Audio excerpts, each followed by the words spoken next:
Well, after a summer of doing commentaries on short films, I think people want to know what my favorite characters are. I mean, I did some Disney, I did some Looney Tunes, I did some Tom and Jerry, some Woody Woodpecker even, so I think people want to know who I like. And let me tell you right now, it's going to be quite a surprise.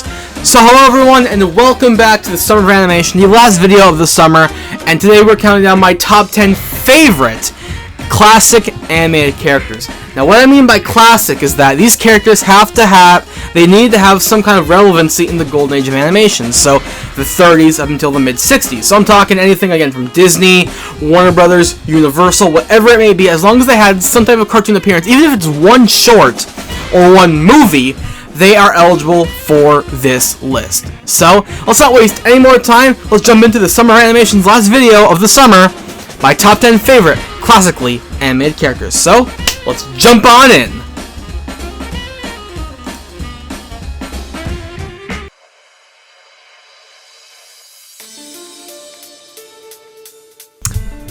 Alright, now to start off this list we have Yosemite Sam from the Looney Tunes.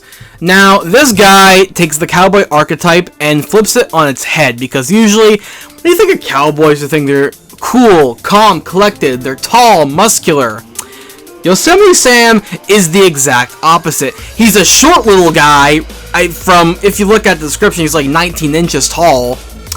He's hot-tempered, and he's loud. This guy is loud. Like, he yells. He yells almost every word he says, and he is a perfect enemy for Bugs Bunny. Because when you look at Bugs Bunny's other enemies, you have Elmer Fudd, kind of a little quiet. Marvin the Martian, kind of a bit quiet. Yosemite Sam, he raises his voice to Kingdom Come and back. Now, that's not the reason why I love him. I mean, it's a good starting point, but the reason why is because all the different occupations this guy does. Even if he's a prison guard, a pirate, a cowboy, what have you, Bugs Bunny always finds a way to trip up Yosemite Sam, and he always fights back. No matter how much dynamite is thrown in his face, how many cannonballs are thrown in his face, Yosemite Sam always picks a fight. And it's just funny because, like, you think he would learn that, oh, a giant present, oh, a giant cannon, oh, that must mean no trouble, and then boom.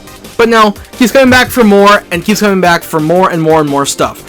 Unfortunately, he was only used in about 73 or 75 classic cartoons, but for the ones we got, he made an impact, he stole the show, and is remembered fondly for not being one of Bugs' adversaries, but one of the best classic Looney Tunes characters of all time, and that's why he deserves a place on my top 10. We're going to jump into number 9 with Roger Rabbit. Now, Roger Rabbit is a character who, since the 90s, hasn't really had that much mainstream notice. I mean, the only thing that Roger's known for are his 3 theatrical shorts, and of course, Who Framed Roger Rabbit, his big movie that won 4 Academy Awards in 1988. But as a character, Roger really stems from the best parts of all these classic characters. You got Bugs Bunny with him being, of course, a rabbit and the gloves. You have the innocence kind of Mickey and the excitement of, like, I don't know, he'd say Goofy or slapstick of Goofy. So he's really a mixed bag of all the great traits of these characters. He's really lovable, of course, lovable guy, and he's protective of I guess himself, if that makes any sense. Like he knows that tunes are supposed to get hurt or whatever, and he knows that it's a job, but he always wants to defend the tunes. He'll stand up to them no matter what, which is, of course, best shown in the movie when he's trying to defend Toontown from Judge Doom, of course. So overall, he's a really great character, and his design, like, something about his design is really fun, really wacky. I love how the ears droop a little, the gloves being yellow is a classic send-off to the classic Bugs Bunny days where his gloves were yellow. And, you have the red, white, and blue symbolizing America. So overall, he's a great patriotic bunny, if you really want to go that far. But, Roger Rabbit is one of my personal favorites, and I really wish he would get more time in the sun. But you know what? For what we got, he's a great character, and he's one of the greats.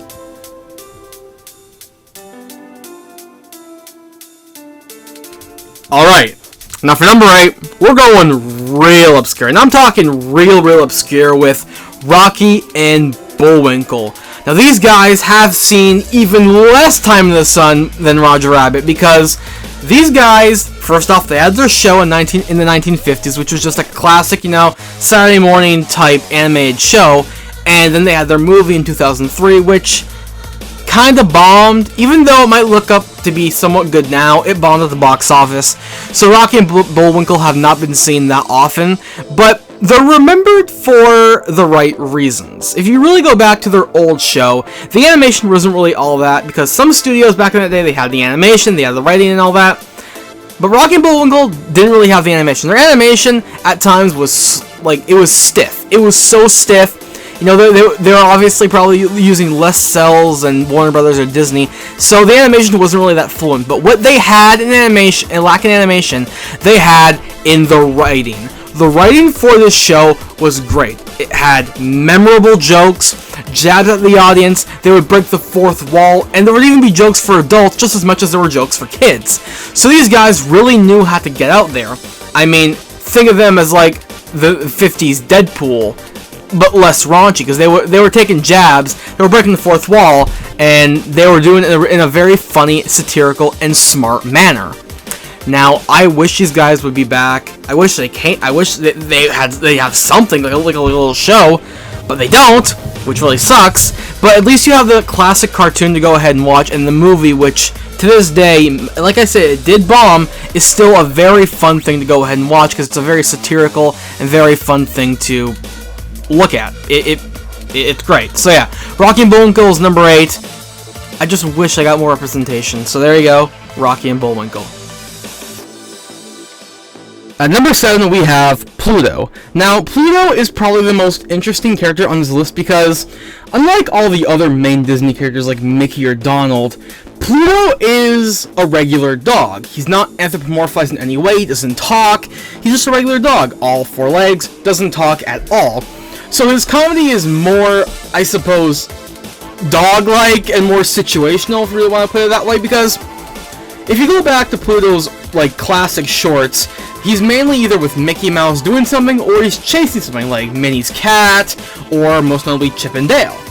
So he's really mainly used for chase comedy, but you know, there have been some instances like in the House of Mouse or Mickey Mouse Works, where he would, you know, get the paper outside Mickey's house, and he would get caught in like cement or something, for example. But most of the time he's with Mickey Mouse, and he's the dog, the royal pup companion. And he's a very, very fun character. Now, yes, he's been the same for at least over 80 years, because he's just a dog who doesn't talk. And the funny thing is, I didn't even know this, but he only barks, right? He's a dog, he barks. Apparently his bark has been provided by like 3 voice actors. Like, first it was Pinto Colvig, who did Goofy back in the olden days. Even now, it's Bill Farmer, who currently does Goofy. So he still has a voice actor, even though they're barks. But Pluto is a very fun and entertaining character, and shows that you really do not need a good speech. You don't need, like, or even be able to walk to show really great comedy. It's all in the movement and the expressions, which is why Pluto gets a spot on this list. At number 6, we have yet another Disney character in Pete. Now, Pete in the main Disney lineup is mostly used as the antagonist for Mickey, Donald, Goofy. Whenever they need a sort of evil or like mischievous type adversary, they usually go for Pete. And he's a very interesting character. I know I said that for all the characters, but he really is, because he's technically the oldest Disney character, because if you go all the way back to even the Alice companies that Walt Disney made in like 1925, there is a similarity between like a bear-type creature with a peg leg to Pete, who made his first technical appearance in 1928's Steamboat Willie. So he's been around for a long time, just as long as Mickey Mouse or Minnie Mouse. So he really does have a long-lasting legacy, and he's been in the classic shorts, he's been in video games, he's been in all types of media. I know that a lot of these characters have as well, but Pete has a really long-lasting legacy, and even over 85, 90 plus years since his debut, he is still rocking it. And plus, if you look at even the voice actors, he's only had like 3 technically. I mean, we had Billy Butcher, I think that's how you pronounce his name, who was the first official voice actor. And then you had some other ones in between. Then we have Jim Cummings, The man himself who voices Winnie the Pooh and Tigger currently is the main voice of Pete.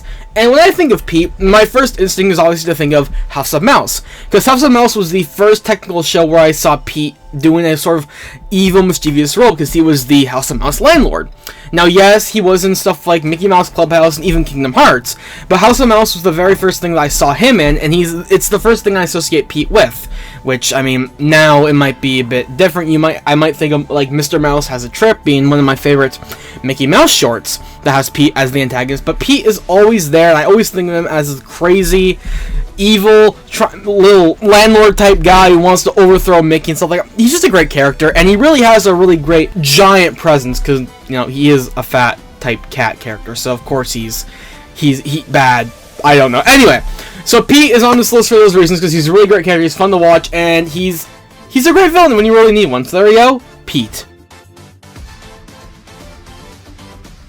At number 5, we have Sylvester the Cat and Tweety Bird, who are, by far, my personal second favorite duo of all time in the history of cartoons, because you'll see the first one later on the list. But Sylvester and Tweety are just amazing because they've had the same shtick for over 70 years.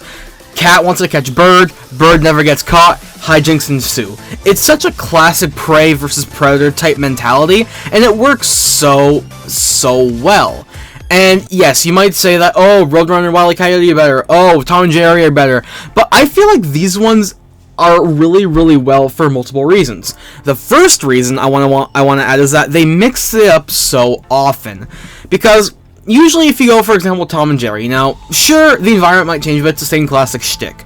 With Tweety and Sylvester, they might be in a different area, it might be a different season, they might be both owned by the same owner, Sylvester might be a stray cat, and Tweety might be owned by just Granny. You know, so many different things that are put together to make sure it doesn't go stale. And yes, a lot of the characters, some of these characters have gotten other spin-offs, like for example, Sylvester the Cat, later on down the line, he would have shorts where he wasn't even with Tweety. He would be with Hippity Hopper, which is like a kangaroo type character, and of course Speedy Gonzales later in the 60s. Most notably, whenever you see Tweety, he's always with Sylvester, which is a very great thing to go ahead and do, because usually, like I said, they would switch it up, but these two are always together.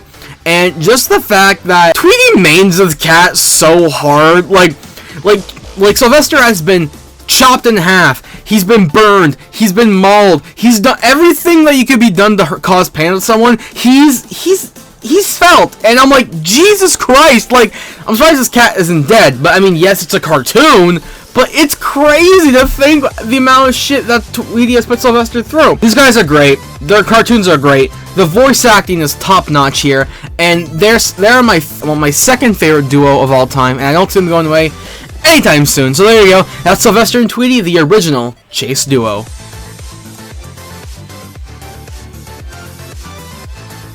At number 4, we have a character that has stood the test of time for over 85 years, and to this day, he's remembered as probably one of the best cartoon characters of all time, and that is Bugs Bunny. Now, Bugs Bunny is amazing. I mean, he's a trickster god, he's such a lovable character, and he has stood the test of time with the most amount of Warner Brothers classic cartoons out there, and he's relatable, he's funny, and he's able to outsmart all of his opponents. Now, me personally, well, Bugs is not my favorite Looney Tune. He's up there. He's in my top 3 or top 4, as you're going to see later on down the list with the other characters, but he is one of my personal favorites. You know, he's just great. He's fantastic. And, you know, obviously he wasn't the first Warner Brothers character. I mean, yes, he's the most popular, but, you know, beforehand in the old days, we had Porky was the star, then Daffy, then Bugs. And then they introduced Elmer and all that to combat Bugs. But Bugs as a character is great because he stood the test of time. I mean, if you compare him to someone like Mickey Mouse is more innocent. He's more lighthearted. He's more of a child. Bugs really goes to the adult in you. I mean, if you go back to the classic shorts, the things he will pull to outsmart his opponents is just crazy. Like, he will maim them, he will blow them up, he'll do anything he can to get himself out of trouble. And the funny thing I learned about these cartoons is that for Bugs just does his own thing, unless someone provokes him. So if, for example, someone screws with him, hurts him, or whatever, he will do whatever it takes to make sure that person's life is hell and gone through the drain. And I just think that's such a lovely mentality. And Mel Blanc's vocal performance for this character is remembered fondly as one of the best. Now, sure, I still love a lot of the new ones, like for example, Joe Lasky and Eric Bowles' performances, but Mel Blanc's Bugs Bunny is so iconic and so lovable. That was the first one I heard when I watched Bugs Bunny Tweety Show all those years prior. He is my Bugs Bunny, and he is the definitive cartoon rabbit, I guess you could say. I mean, yes, we had Roger Rabbit earlier on the list, but Bugs Bunny is great. If there was no Bugs, there'd be no Roger. And Bugs Bunny is just, he's so great, he's so amazing, and, you know, he keeps to live on with all these different voice actors and many new animation styles, and even with Looney Tunes cartoons, he's still as epic, still as trickstery, still as funny, still as witty as you remember him, which is why Bugs Bunny is number 4 on this list. At number 3, we have my favorite cartoon duo of all time, Wile E. Coyote and the Roadrunner. These guys, I don't know what's about it, but I love these guys so much. From their inception in 1949, these guys are amazing because they were supposed to be a different take on the chase formula, but they ended up revolutionizing it in their own unique way. Because these cartoons are simple, you know? You have the Roadrunner, a fast-moving bird, and the coyote who just wants to eat him. That's all he wants to do. He just wants to eat the bird, and he uses different Acme products and weapons and stuff to go ahead and catch it, but they always backfire in his face. Very simple concept, no dialogue whatsoever except for the Roadrunner's meep meeps. That's all you get. These guys are great. They're amazing because, well, first off, the environment is always the same. I know I mentioned a while back with Sylvester and Tweety how I like how they change their environment, but for these guys, it works. It works that they're in the same environment. They're always in the Southwest desert, you know, sand, mountains, whatever. It's always the same area, and I think it works better for them because, you know, they're familiar with that environment. They know how to use that environment at its maximum. Because if you plot them, for example, in the city, it wouldn't really work as well because there's not that many room for gags. I mean, there could be, but we've never really seen it to actually be sure. So the desert is really a good area for them to be in. And second of all, just the fact that the coyote tries so hard to catch the Roadrunner. Like usually in a 7-minute cartoon, they can fit maybe around 6 or 7 really well crafted gags in there. Whether it be something with gravity, like a rock or something, sometimes suit that goes wrong, maybe it's dynamite, who really knows? They always tend to blow up in his face, and those jokes really tend to work very well with them. Another thing I want to mention too is that the Roadrunner, does he even know that he's being chased by the coyote? I mean, at some points, yes, they do interact, but sometimes the Roadrunner's just on his merry way. He's just chilling, or he's running along, and then the coyote does his stuff. But like, at some point, does he even know he's really there? I mean, he could just see, oh, random occurrence. But no, like, it's weird, but it's a good kind of weird, and, you know, it's great. It's fantastic. Now, I love all these cartoons, even though there's only about maybe 20, 25 or so in the Golden Age, and even now, the latest one, Tunnel Vision, which is on Looney Tunes cartoons, is still the same wit, still the same comedy, and still the same style as the Chuck Jones originals. And they're just great. They're fantastic. And yes, I have to mention the Bugs Bunny cartoons featuring Wile E. Coyote, which depicted him as a suave British supervillain type, and those are good too. But I feel the characters work best when Wiley is not talking, he's being a sinister little deviant shitbag, I guess, I don't know, and he's trying to catch that little bird, and it's just great. It's fantastic, I love it, and these characters hopefully are going to stay around forever. I mean, they should. They're my favorites. Well, we'll get to that. Moving on, there you go. Roadrunner and Wile E. Coyote are great, they're amazing, and we'll move on to number 2.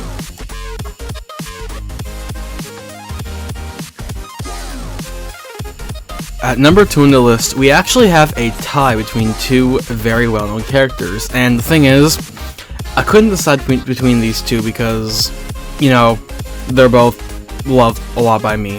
But number 2 goes to both Goofy from Disney and Daffy Duck from Warner Brothers. Now, of course, I mean, in terms of character, they're totally different. One's like a clumsy little dimwit, and one's I guess you could say greedy, but he also started out as being a lunatic. So I mean, they're both interesting characters. I mean, these are the two characters that anytime I see them on screen, I will watch the entire cartoon. I mean, for the other ones, yeah, I'll watch their entire stuff, but these two specifically are the ones that whenever I see them, I'm like, oh, it's Goofy. Oh, hey, it's Daffy. I'll just sit down and watch them because they're so lovable characters. Now, going over them individually, Goofy, I mean, I loved Goofy. I love Goofy. He was one of my favorite characters until recently, where another character, which you'll see in the next number, who bumped him a bit lower. But Goofy's still great. I love his, you know, the voice. Iconic. Bill Farmer does an amazing job at the voice. The character and how they were able to create an entire world with him having a son, his son having a girlfriend, and everyone around that. How they incorporated Pete into being his like neighbor slash friend, which I thought was pretty cool. And overall, he's a really great character. And of course, you know, he's most known for the How-To series, which, you know, just is silent Goofy doing tasks like how to swim, how to dance, I think, how to do whatever, how to hook up your home theater, whatever it may be. Those are really funny shorts to go ahead and look at, and really classic stuff here. Now, Daffy is interesting as well because he started out, when he first was introduced, as a loony character. You know, he was very zany, unhinged, and he was crazy. Then later on, he became more greedy, more selfish when the 50s came around, when Chuck Jones directed a lot of his shorts. And I want to say, I do prefer the greedy Daffy over the loony Daffy. I mean, loony Daffy is fine, but like, he's kind of, I don't want to say he's hard to watch, but he's not as entertaining as, say, Selfish Daffy. And Selfish Daffy is great, especially when he's paired up with Bugs and Elmer in those Rabbit Season, Duck Season shorts. They're really, really both very fun to watch. But like I said again, these two characters are some of my personal favorites, and they're some of the only characters that I will sit down and go ahead and watch the entire short, no matter what I'm doing. Whenever they're announcing a new project, whenever they're announcing a new video game, whatever, I will always gladly see them, and they are fantastic characters, and they are loved in my heart. But before we get to number one, let's go over some honorable mentions that I need to mention before we go anywhere else. So let's get to that.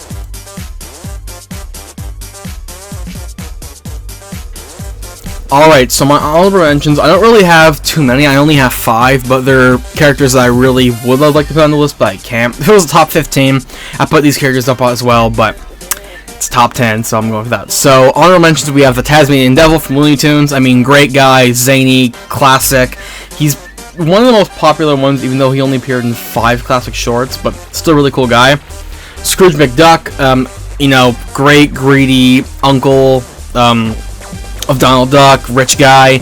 Of course, you know, he was made popular because of DuckTales and, of course, the comics, but great guy, and he spawned one of the best video games from the NES era. We have Mickey Mouse, of course. I mean, when you talk about animated characters, you can't not talk about Mickey Mouse. He's really great. He is, like, if you look at the main Disney lineup, he's not my personal favorite, but he's still a very fun character to go ahead and look at, and he's still great. I still love him. Then we have Huey, Dewey, and Louie, who are Donald's nephews. I mean, these 3 guys are great. I personally like them I like them from DuckTales onward, because if you go back to earlier shorts, they didn't really have any defining personal traits, but when DuckTales hit in 87, they had concrete voices, they had concrete identities and stuff like that, and even now with the new DuckTales reboot, they have an even bigger personality. And when you have people like Ben Schwartz and Danny Pudi voicing these guys, I mean, they're great. And then, of course, we have Tom and Jerry, the iconic chase duo. I know I said in the other numbers that, you know, Sylvester and Tweety were the best, Roadrunner was best, but these guys are really great, too. I mean, when you want to think of slapstick cartoon violence, they are the guys to go to. They have no dialogue, they're a great duo, and like Rocky and Bullwinkle, I wish they would come back. I mean, yeah, they had a little show on Cartoon Network, but it's not really the best type of thing, but I digress. So those are my honorable mentions. They're great characters, but not as great as number 1. Alright, we're now at number 1. Now, this character has lived through at least 8 decades of entertainment. He is so relatable on an emotional level, and even if you can't understand half the time what he's saying, he's still a great character and one of the best and most addicting guys to watch. And that is Donald Duck. Where do I even start with this guy? Since his inception in 1932, he has been the best. I mean, like, there's something about him, like maybe in the way that, you know, well, first off, his most iconic trait is that he's always angry, and that can be very relatable for adults who get angry at most things. I certainly get angry at a lot of stuff, and seeing Donald Duck be like, hey, I'm like that duck there, it feels great. But Donald Duck, of course, there's that.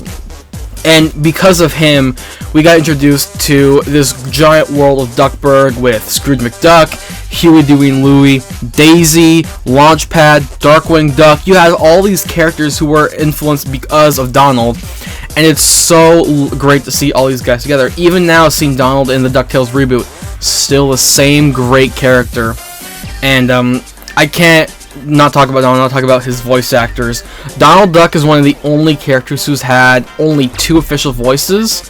The first one was Clarence Nash, who voiced him for over 50 years until his death in 1985, and then after that he gave the reins to Tony Anselmo, who is currently still voicing the character to this day. And the character's voice, it's such a seamless transition. I mean, yeah, Tony Anselmo's Donald's a bit higher compared to Nash's deeper, and of course, you know, Tony's is a bit more audible than Nash's, but I mean, those little differences really do make the character. I mean, I think I prefer Tony Anselmo's Donald because I can actually hear what he's saying, and plus, he's great, and plus, I mean, he's one of the only characters who's met his opposite. I mean, Donald Duck met Daffy in Who Framed Roger Rabbit, so because of that, that's just fantastic.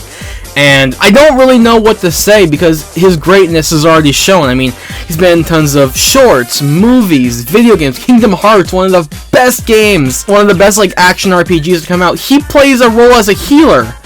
May not be a good healer, but he's at least a healer, and he's just a great character. Now, like I said in the last number, for a while, Goofy was #1, but Donald just smacked him over the last few months, and he is my personal favorite cartoon character. He's great, he's awesome, he's lovable, and he completes that Disney lexicon, and he's just great. And he's one of the only Disney characters for his shorts specifically to live on into the 60s. Most characters ended in 1953, but Donald, he went into the 60s and he had 30 years of shorts, so he's a great guy. Great guy. It's like I know him personally. Like me and Donald go to the bar and we do lots of fun stuff there. I don't even know. Anyway, that's my list. My top 10 personal favorite classically animated characters. I know that you guys might have some different opinions, and if you do, let me know in the comments who's your favorite, who are some of your or some of your personal favorites, and let me know what type of content you want to see. I want to branch out into more animated type content, not just summer of animation, but I want to do more types of stuff. So if you guys enjoy this content, make sure you go ahead and smash that like button. If you want and message me on Twitter,